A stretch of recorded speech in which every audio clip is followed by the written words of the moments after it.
Les sujets qui fâchent l'homéopathie. L'homéopathie peut-elle guérir Juliette? Bah oui, parce que l'homéopathie, pauvre Juliette. Et nous sommes en compagnie de Laïla Italeb, directrice d'Ipsos Santé, de Josette Nouguez, médecin généraliste à orientation homéopathe à Périgueux en Dordogne, et Jean-François Bergman, chef du service de médecine interne de l'hôpital Lariboisière à Paris. Jean-François Bergman, vous nous avez dit tout à l'heure que pour vous, l'homéopathie était un placebo, qu'il n'y avait rien dans ces médicaments qui étaient tellement dilués qu'on ne pouvait plus y retrouver d'autre chose que de l'eau et du sucre. Néanmoins, est-ce qu'il ne serait pas possible d'imaginer, par exemple, que la science moderne ne parvienne pas à isoler des substances qui seraient encore contenues par ces granulés, mais que vous ne pourriez pas encore réussir à isoler?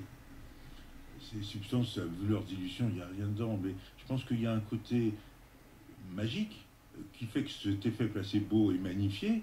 Et il ne faut surtout pas essayer de détruire ce côté magique. Les magiciens, ils ne donnent pas la raison de comment on fait leur tour. Il faut pas essayer. Les essais thérapeutiques, il y en a eu des centaines et des centaines. Mieux ils sont faits en termes de rigueur scientifique, plus ils sont négatifs, plus on se rapproche du placebo. Mais je pense que l'homéopathie, ce qui compte, c'est pas la granule, c'est le médecin et la qualité du médecin qui est derrière. Et moi, si j'ai une famille qui vient me voir, et puis le papa a mal au dos, je lui donne du paracétamol, la maman a mal à la tête, je lui donne du paracétamol, et l'enfant a le rhume, et je lui donne du paracétamol, je sais bien que j'ai un effet placebo qui est minimum vis-à-vis du paracétamol, de médicaments fourre-tout. L'homéopathe qui va écouter, prendre son temps, examiner, demander une description du symptôme, il va créer une confiance qui va faire que son action thérapeutique placebo, qu'importe, elle est magnifiée. Donc c'est un bon placebo. Nous avons un auditeur au standard, Jacques, qui nous appelle de Chalon-sur-Saône. Bonjour Jacques. Oui, bonjour à tous. Vous êtes en direct sur l'antenne de France Inter. Nous vous écoutons, Jacques. Écoutez, moi c'était simplement un petit témoignage. Je suis allé à l'homéopathie vraiment sans y croire. J'avoue, même en ricanant. Et j'ai rencontré un médecin qui m'a soigné effectivement pour une affection hépatique il y a quelques années. Et un jour que je discutais avec lui en essayant de comprendre un peu le processus de thérapie, il m'a dit écoutez, l'effet placebo, la médecine homéopathique est aussi une médecine vétérinaire. Et vous savez, avec les chevaux de course, il n'y a pas d'effet placebo. Voilà, c'est tout ce que je voulais vous dire. À méditer. Merci Jacques. Donc, un effet placebo pour les animaux. Qu'en pensez-vous, Jean-François Bergman? Oui, là aussi, ça a été étudié. Les animaux, les bébés, les nourrissons, ils ressentent l'ambiance, le stress, l'inquiétude du maître, du parent. Si par à l'acte placebo, encore une fois magnifié, bien fait, le parent ou le maître est plus calme, et ben le bébé, l'animal le sera. Josette Nouguez, est-ce que c'est la qualité de la relation que vous pouvez nouer avec vos patients qui va donner l'efficacité de ces substances homéopathiques? Absolument pas, absolument pas. Bien sûr, je vais essayer, mais contrairement à ce qui est véhiculé, qu'une consultation homéopathique dure beaucoup plus longtemps qu'une autre consultation, non. Je suis médecin, formé comme mes confrères et utilisant les mêmes procédés. Je ne suis pas plus placebo-thérapeute. Je n'ai pas eu le don de placebo-thérapie quand j'ai choisi de faire de vous la avez médecine. peut-être plus de temps, peut-être aussi parce que vos honoraires sont plus importants quand vous prenez une consultation plus longue, et donc les individus étant des êtres humains, ben, ils ont besoin qu'on leur parle, qu'on les écoute, et voilà. Absolument pas. Absolument pas. Les honoraires sont les mêmes que les médecins généralistes. Il n'y a pas le secteur à honoraire libre, le secteur 2 est fermé depuis 20 ans, donc une consultation de généraliste est de 23 euros. Et comme vous l'avez passé en début d'émission, si on fait 12 patients dans la journée, eh bien on ferme notre cabinet. Voilà, c'était l'extrait de la crise de Colin Serrault qu'on a écouté tout à l'heure. Laïla Italeb, vous êtes directrice d'Ipsos Santé. Vous scrutez la manière dont les Français adhèrent ou pas à certains médicaments. Et finalement, le portrait que vous dressez de nous, de compatriotes, en matière de santé, est un portrait assez traditionnel. Les Français aiment bien l'allopathie, les médicaments durs, et sont peut-être un peu plus sceptiques vis-à-vis des autres formes de médicaments, n'est-ce pas? Aujourd'hui, ce que l'on voit, c'est que la confiance est un acte de soin important. Et ce que l'on voit, c'est que les médicaments qui bénéficient d'une prescription et d'un remboursement, c'est-à-dire une forme de cautionnement des autorités, bénéficient d'une plus forte confiance. Ça, on le voit dans l'observatoire qu'on réalise pour les entreprises du médicament, le LEM. Et donc oui, effectivement, il y a une grande confiance de nos compatriotes dans les médicaments qui leur sont prescrits. Moins lorsque l'on est dans le domaine du sans ordonnance. Et alors, quand on parle de l'homéopathie, ce qui est intéressant, c'est vraiment un cas très particulier. Parce qu'on est là sur un sujet que vous présentez comme un sujet de controverse. Alors effectivement, on entrait dans l'homéopathie comme on entrait en religion par le passé. C'est un sujet de débat, de controverse, mais je crois que le temps des controverses est passé et qu'on est entré là dans une relation qui est beaucoup plus guidée par la pratique et par l'expérience, puisqu'il y a 2/3 des Français qui aujourd'hui ont déjà consommé de l'homéopathie et plus d'un tiers, 4 Français sur 10, qui sont des consommateurs réguliers. Et ce qui est intéressant dans ce cas, c'est que ce n'est pas tant initié par le prescripteur, ça a été beaucoup poussé par les patients. On est là dans un domaine médical qui a été beaucoup poussé par les patients, par le bouche à oreille, et puis par une forme de bienveillance et de confiance sur un produit naturel. Donc les Français, notre société est de plus en plus pragmatique et de plus en plus ouverte à des choix alternatifs, et y compris dans le domaine de la santé. Partant de cela, il y a de la bienveillance parce qu'on est dans la naturalité, il y a une recherche de naturalité que l'on voit dans beaucoup d'autres domaines de la consommation. Donc si ça ne peut pas me faire de bien, ça ne me fera pas de mal, j'essaie et je vois. Et finalement, la confiance, elle est réinvestie, elle est renourrie, elle est réalimentée parce qu'il y a de l'efficacité qui est ressentie par les patients au final. Qu'il y ait de l'entourage de la prescription du médecin ou pas. Et finalement, il y avait assez peu de prescripteurs d'homéopathie dans le passé et de plus en plus de médecins y viennent. On a aujourd'hui un médecin sur 2, un médecin généraliste sur 2 qui prescrit de l'homéopathie, alors même que la confiance, elle est plus portée par les patients que par les médecins. Il y a seulement 43% des médecins que l'on a interrogés qui exprimaient de la confiance vis-à-vis de ces produits. Vous voyez, la machine, elle vient des patients. La machine vient des patients et peut-être que les médecins traditionnels, je mets ça entre guillemets Jean-François Bergman, ne sont pas suffisamment ouverts par rapport à d'autres formes de thérapeutique alternatives. C'est souvent une critique qu'on adresse à la médecine française. Tout à fait. Alors, 2 commentaires. D'une part, le fait que les patients y adhèrent et qu'il y ait de plus en plus de personnes qui l'utilisent n'est pas une preuve indirecte de l'efficacité. Il y a des millions de gens qui jouent au loto. Le grand gagnant du loto, c'est quand même la Française des Jeux, c'est pas les gens. Et l'Idergine était autrefois le médicament le plus prescrit en France. C'était un placebo que personne n'utilise et on s'en passe très bien. Maintenant, plus précisément sur votre question, il faut bien admettre qu'il y a des pans entiers de la médecine qui ont été complètement abandonnés par la recherche, par une médecine un peu puriste, et qui sont les maladies fonctionnelles. Or, dans notre vie, on va faire 2, 3 maladies graves, peut-être une seule, et puis on va faire 20, 100, 200 petits symptômes fonctionnels, la petite douleur quelque part, le nez, le truc. Et là, la médecine traditionnelle, classique, académique, on va dire, elle a toujours considéré ça du haut de sa grandeur, de moi je m'occupe de l'infection, du cancer, de l'infarctus. Alors que ce qui gêne au quotidien les malades, ce sont ces petits mots.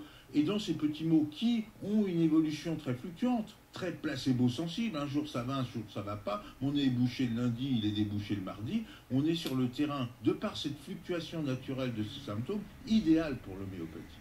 Josette Nouguez, est-ce qu'à contrario, vous, il y a des maladies que vous ne soignez pas avec l'homéopathie? Est-ce que l'homéopathie a, selon vous, une efficacité, c'est évident, parce que vous êtes médecin homéopathe, mais une efficacité limitée? Bien sûr. Si Juliette, que je viens d'examiner, d'interroger, à 90 ans, elle a un cancer généralisé, bien sûr que l'homéopathie ne va pas être la première thérapeutique à laquelle je vais penser. Je vais l'envoyer aux confrères. Mais par contre, l'homéopathie va être intéressante pour accompagner sa chimiothérapie, les effets secondaires de sa chimiothérapie. On a effectivement 2 mails dans ce sens d'auditeurs d'Inter qui estiment que l'homéopathie leur a apporté du bien-être pendant une chimiothérapie. J'imagine, Jean-François Bergman, que là aussi, selon vous, il s'agit d'un effet placebo. Oui, mais à la limite, je m'en fiche. Du moment que le malade y gagne, je suis content. Je suis un soignant comme les autres. Donc tous les moyens, scientifiques, pas scientifiques, sont bons à prendre. Nous avons un autre auditeur au standard, Philippe, qui nous appelle de quelque part. Bonjour. Ça n'est pas indiqué sur votre fiche. Oui, bonjour. Je vous de Charente-Maritime. Voilà, oui, Ah, ce matin. Voilà. Vous avez de la chance. Voilà, je vous téléphone par rapport à l'homéopathie et je suis d'accord avec Monsieur Bergman au sujet des dilutions. J'ai fait dans ma jeunesse une formation, c'était l'École nationale de chimie. On m'a bien appris qu'au-delà d'une certaine dilution, la présence de molécules n'était pas possible dans les solutions qu'on présentait. Ça, je suis tout à fait d'accord. C'est le nombre d'Avogadro. Enfin, c'est assez simple à comprendre. Au-delà d'une certaine dilution, il n'y a plus de présence d'une molécule, à part peut-être dans un flacon au hasard. Ceci dit, je suis en train de vous parler, et lorsque je vais éteindre le téléphone, malgré que je ne serai plus en train de vous parler, que je serai ailleurs en Charente-Maritime, il restera quand même quelque chose de notre conversation. De même, lorsque l'on observe au télescope certaines galaxies, elles sont mortes depuis, paraît-il, certaines des millions, voire des milliards d'années. Ce qui veut dire qu'il est possible, si on pousse le raisonnement et qu'on essaye de chercher un peu au-delà de nos dogmes et de nos croyances à chacun, parce que je pense que M. Bergman a certaines croyances aussi, il est possible de trouver éventuellement des interactions qui sont au-delà des substances et qui peuvent éventuellement expliquer le principe de l'homéopathie. Pour ma part, il me semble qu'il y a quand même une certaine corrélation, malgré la différence entre les doses infimes en homéopathie et les vaccins, qu'il y a quand même quelque chose de légèrement ressemblant. Dans les deux cas, on inocule quelque chose pour essayer de faire fonctionner les défenses. Maintenant, la position de M. Bergman est tout à fait défendable d'un point de vue scientifique, rationnel et tout, mais il me semble que les connaissances que nous avons jusqu'alors ne sont pas forcément la vérité intrinsèque. Merci Philippe pour ce témoignage, pour ce commentaire. Josette Noguez, est-ce qu'il y a quelque chose de magique dans le fait de dire finalement on soigne le mal par le mal dilué? Est-ce que vous assumez cela ou est-ce que pour vous il y a des preuves scientifiques, non pas que ça fonctionne, parce qu'il y a plein de choses qui peuvent fonctionner sans qu'on en connaisse véritablement la cause, mais des raisons scientifiques pour que ces molécules diluées, infiniment diluées, puissent s'attaquer au mal qu'elles prétendent combattre? Oui, la médecine, c'est une technique d'abord. Je voudrais définir, selon les sociologues, la médecine est une technique dont l'étalon et l'efficacité et pas une science, ce n'est pas une science la médecine, dont le but serait la vérité. On connaît beaucoup de techniques médicales validées par les autorités de santé actuellement, sont utilisées par les médecins et montrent leur efficacité sans que pour autant on en connaisse les mécanismes. L'aspirine, on l'a utilisée pendant des dizaines d'années sans en connaître l'efficacité, sans connaître tous les principes actifs. Eh bien, les hautes dilutions sont efficaces et je suis d'accord avec ce monsieur, les granules, il n'y a pas une quantité, mais il y a un message codé qui est transmis par les granules. On écoute Max Frost, White Lies, et tout de suite après, on évoque l'homéopathie.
much vibes. My woman's been telling me lies about other men, about where she's been hanging. What lies you try, can't find my eyes. You got your red dress on and you wanna play like a kind of thing that I've never seen. What lies you try, can't find my eyes. You got your red dress on and you wanna play like a kind of thing that I've never seen.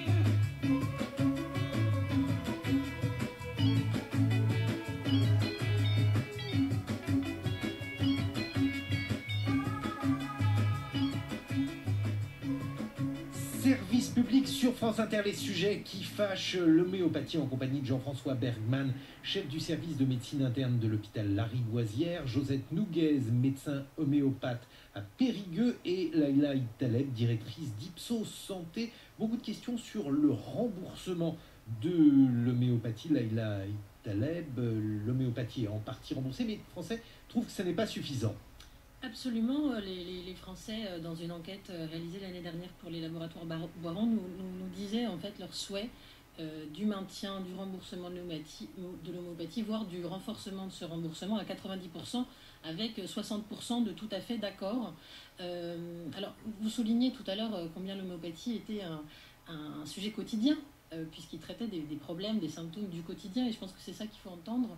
Ils sont très attachés à ce que ces problématiques soient considérées, parce que c'est vrai qu'il y a eu pas mal de déremboursements dans la sphère allopathique, dans la sphère de la pédiatrie particulièrement, et donc du coup l'homéopathie est un recours aujourd'hui remboursé sur des pathologies considérées triviales, bobologie certains diraient, mais qui sont pourtant très quotidiennes pour nos compatriotes.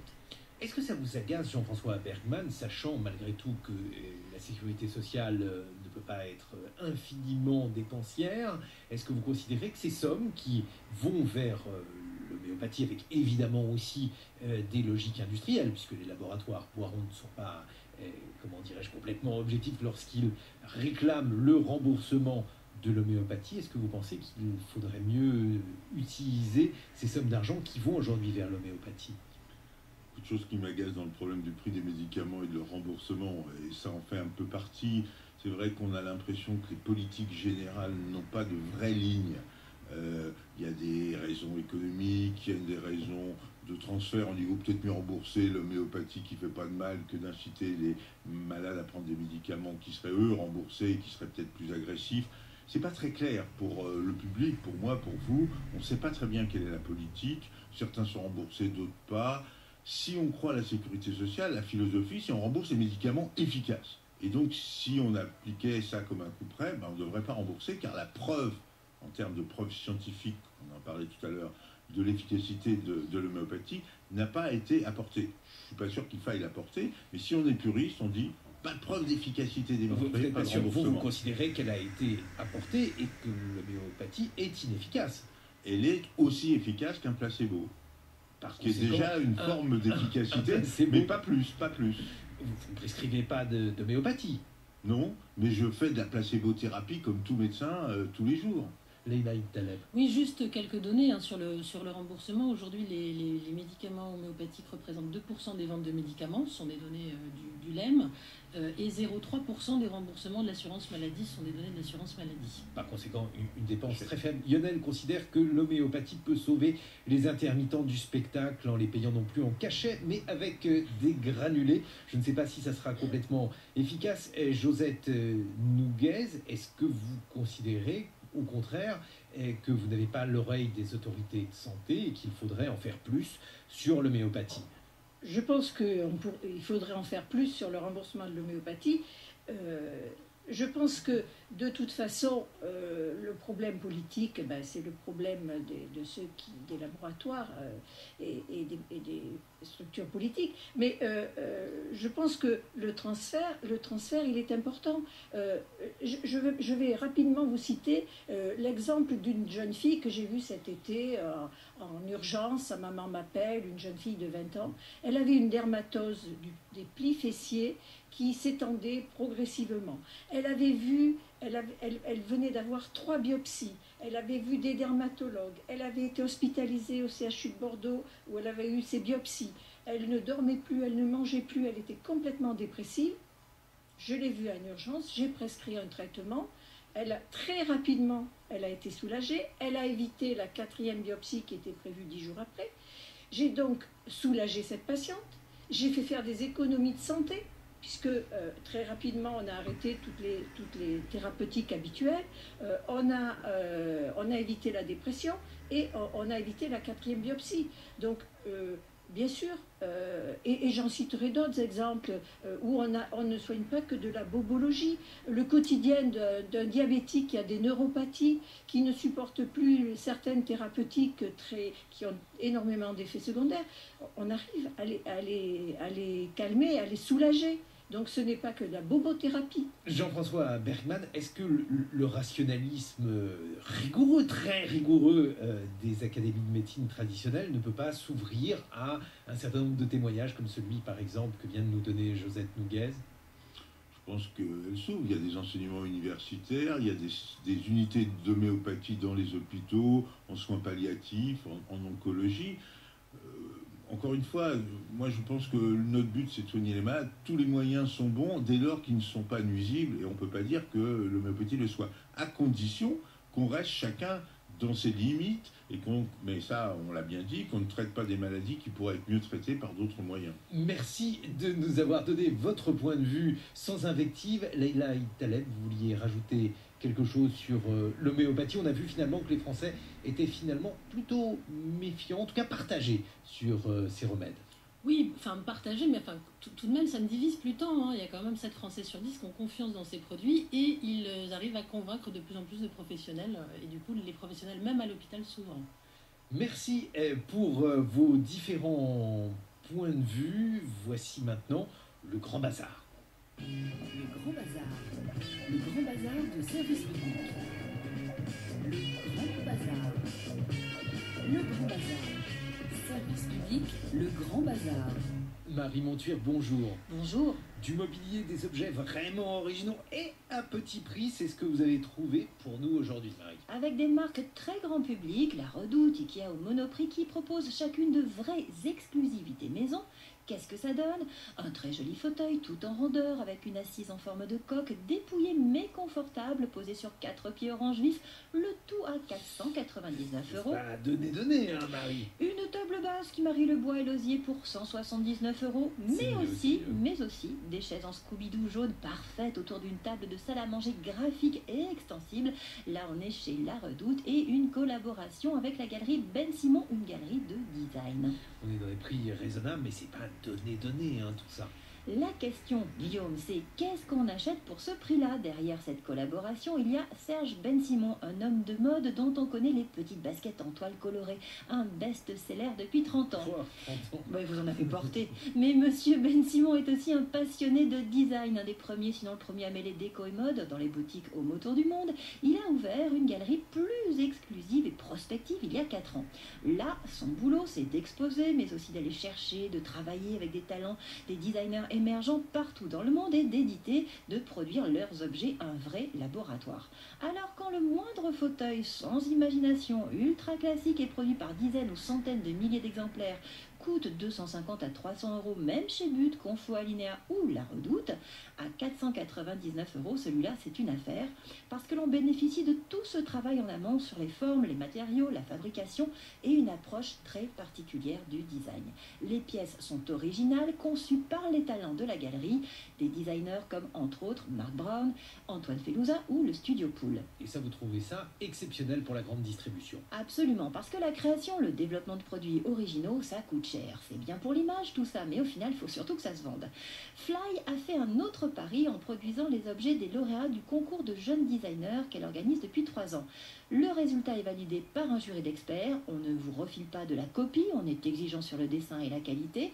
Les objets sont là aussi dans un rapport originalité-qualité-prix impeccable. 140 € le fauteuil Corbeil de Ségolène Huet et son dossier enveloppant. Le design à petit prix peut donc être exceptionnel selon vous, Marie? C'est même tout le propos des collections capsule que H&M pratique par exemple dans la mode, avec des collaborations de grands créateurs comme Karl Lagerfeld ou récemment Isabelle Marant. Il s'agit alors d'une production limitée vendue sur un temps donné, autrement dit, il n'y en aura pas pour tout le monde. C'est plus anecdotique mais extrêmement jouissif car pour le coup on peut se faire plaisir à tout petit prix. En avril, c'est Monoprix qui proposera une ligne d'objets du mug au tabouret entre 10 et 40 euros, en collaboration avec la galerie Santou. Ces objets du quotidien vont bénéficier des talents de coloristes de cette autre belle maison du design. Et en avril toujours, la 5e collection capsule Ikea sera en magasin avec une nouvelle collaboration surprise. On n'aura alors que 4 semaines pour acheter du Ikea qui ne ressemblera pas à du Ikea. Oui, c'est à cette condition-là que c'est enviable pour vous. Merci Marie Montuir, à la semaine prochaine. France Inter, service public. Et maintenant, pour conclure, voici le rendez-vous de Laurence Garcia. Ma première fois dans l'isoloir avec aujourd'hui quelqu'un que nos auditeurs connaissent bien, José Arthur. Oui, nous commençons notre campagne pour les élections aujourd'hui. Des élections au village. Voici qu'approche le jour Tous les citoyens ont le droit de voter. où vous allez décider du sort de la France. José Arthur À voter. a voté. José Arthur, vous qui avez souvent parlé de famille et d'enfance lorsque vous interviewez vos invités, il ressemblait à quoi le jeune, le gamin José Arthur? Il était déjà dans l'esprit contre? Pour tout ce qui est contre et contre tout ce qui est pour par nature, pour une raison précise d'ailleurs. C'est pas que je voulais me rendre intéressant, et encore pourquoi pas, mais j'étais le 7e d'une famille de 9. J'étais un fils de petits bourgeois, donc 9 enfants, dont 5 sœurs. J'étais entouré de femmes, c'est pour ça que j'ai failli vraiment les détester. Je suis devenu misogyne un petit bout de temps. Ils étaient tous catholiques pratiquants, c'est pour ça que je suis devenu un mécréant. Ils étaient tous de droite, c'est pour ça que je me suis cru de gauche. En riant, je dis toujours que je fais partie de la gauche balnéaire, la gauche de Marrakech, beaucoup plus que la gauche révolutionnaire avec le couteau entre les dents. J'ai toujours pris un peu les choses en dérision. Par exemple, ma première fois où j'ai voté dans la vie, c'est pour De Gaulle. J'étais gaulliste comme tout le monde à certains moments, contre lui à d'autres. À Londres, j'avais 13 ans, il était mon idole, et pour cause, parce que mes parents étaient plutôt du côté du vainqueur de Verdun, donc je n'avais pas de mérite à être gaulliste ado, parce qu'on ne peut pas faire autrement. Et puis ensuite, j'étais pour lui au moment de l'Algérie française, quand il était contre, en disant que les Gaulois étaient les ancêtres des Algériens, ça m'énervait aussi. Et en revanche, j'étais contre De Gaulle au moment où il prenait Papon comme préfet de police, où il avait Alain Perfit comme ministre de l'Information, ce qui, le mot me faisait peur, ça me rappelait Vichy, mais c'est un homme, finalement, comme on dit, il est globalement positif. La seule fois où j'ai défilé, enfin, où j'ai marché autour c'est de la maison de la radio en mai 68, parce que là j'étais contre De Gaulle, et je crois qu'on l'a, 68, on a eu raison. Il s'est passé quand même une bascule intéressante qui était plus qu'un vote finalement. Mais ce qui m'amuse, c'est que tous les gens que j'ai connus et ensuite reçus au POP, tous les anciens 68ards, sont tous devenus ministres, députés, parfois de l'opposant de ce qu'ils étaient. Alors la première fois que José Arthur vote, il vote pour De Gaulle sans être gaulliste, et ainsi de suite. À chaque fois, vous votez pour un homme, pas forcément un parti, qu'il soit de gauche ou de droite? J'ai voté pour une personnalité. Alors, il y avait des gens que j'admirais. Par exemple, par mon métier, j'ai eu le privilège de rencontrer Maurice Schumann à droite, enfin au milieu ou à droite, Mendès France, que j'admirais profondément, et que j'avais eu le privilège d'avoir rencontré grâce à Simone Signoret en Normandie. Rocard, qui est un homme que j'ai toujours admiré. Mitterrand a tué Rocard, et je pense que pour la France, c'était mauvais. On aurait eu un Rocard président conforté. Je pense que ça n'aurait pas été très mauvais. Bon, je suis attiré par quelqu'un où je me dis, tiens, ça j'aurais aimé dire ce qu'il dit, parce que j'ai une qualité dans la vie que je revendique, c'est que j'ai gardé, à l'âge que j'ai, toute ma puissance d'admiration. J'admire comme si j'avais 18 ans. On n'a pas évoqué, mais j'imagine que votre conscience politique aussi, elle se fabrique quand on a été un enfant de la guerre aussi. On va rester léger, parce qu'on ne s'est pas parlé de l'horreur, mais je ne peux pas laisser quelque chose dans mon assiette, par exemple. C'est pas possible. Et j'ai pleuré de faim, j'ai pleuré de froid, j'ai pleuré de peur. J'ai vécu les bombardements épouvantables, J'ai passé des nuits dans des caves avec les habitants dans des couvertures. Et donc, à partir de ça, je me suis toujours considéré comme un survivant. La sélection naturelle, on va dire, 9 enfants, et je suis quasiment le dernier survivant. Alors, j'ai rien fait pour ça. J'ai simplement eu la chance de passer entre les gouttes. José Arthur a voté. Cette émission a été préparée, et pas de manière homéopathique, par Romain Beaufray, Alice Jacquelin, Elodie Piel, Alexia Rivière, avec Stéphanie Texier à la réalisation. La musique a été choisie par Thierry Dupin et à la